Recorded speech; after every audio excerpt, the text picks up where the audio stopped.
Part 3 to my series of videos regarding the protests happening worldwide. Right now you see European protests breaking out because of the COVID lockdowns. Once again, they've locked down the government, they've locked down the country of Europe, and the continent, of Europe. And they said multiple protests all across the continent of Europe are breaking out. People saying that this virus is nothing more than an excuse for government tyranny, changing the laws and increasing rules and regulations, and removing the rights of the people. Meanwhile, Armenian protesters are storming the government buildings and destroying the inside and out of the buildings after their peace deal was announced with two different countries. The border of Turkey, areas of Russia, and Armenia.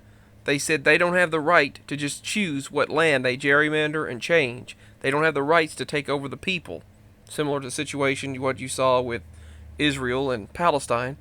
Thailand anti-government protests have been going on for weeks, continue for the 5th day in a row 3 weeks ago, but they're still happening as they are protesting the government tyranny, and they want democracy, they want peace, and they want true leadership, not a dictator. Anti-government protests breaking out over Bangkok for the last month. Thailand students were protesting the monarchs over there. Argentina, thousands of people just like us in the United States joined the major anti-government protests that are taking place worldwide, this time in Buenos Aires, as I just showed in a previous video. 2 days ago it was streamed live of thousands of anti-government protesters, shown by the sun here, gathered in Bangkok. And you'll also see in Asia, all over China, there were thousands of protests about the government as well. And in Argentina, they're tired of it, they said. They're tired of the government reforms in response to COVID-19. 2 weeks ago, Thailand protests broke out.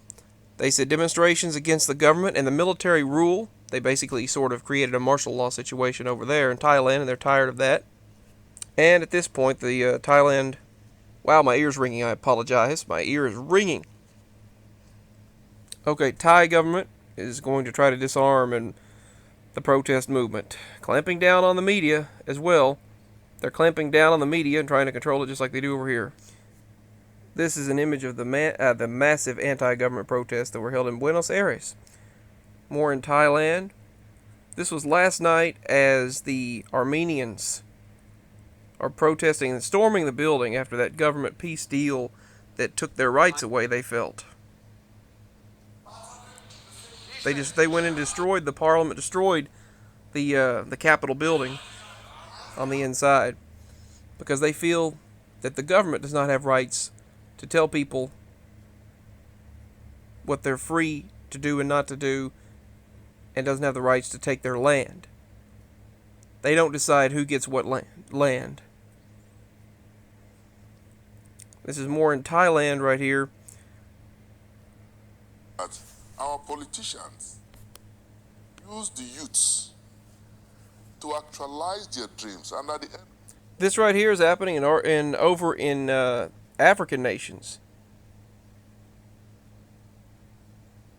The End SARS protest, they said that government regulations are not helping. They said the government is no longer helping the people in that area, and the people are tired of it, and they're marching the streets just like they are in many other countries.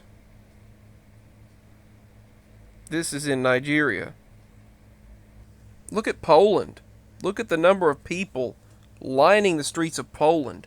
They're literally blocking the streets here. They're just taking to the streets, covering everything. Look at all of these people. This is in Poland. The rest of Poland is protesting over a new abortion law, so like what's going on over here. This is Europe because of the social restrictions being put on people. This is Italy. There is violence and there are protests taking place across Italy because of COVID restrictions. They feel it is infringing on their rights, and they said they feel it's an excuse to take more rights and freedoms away.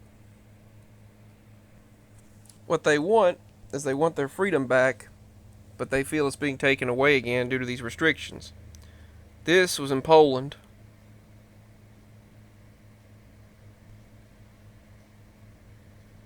Which now they've ordered the closure of non-essential shops, and people are protesting that as well as in Dublin.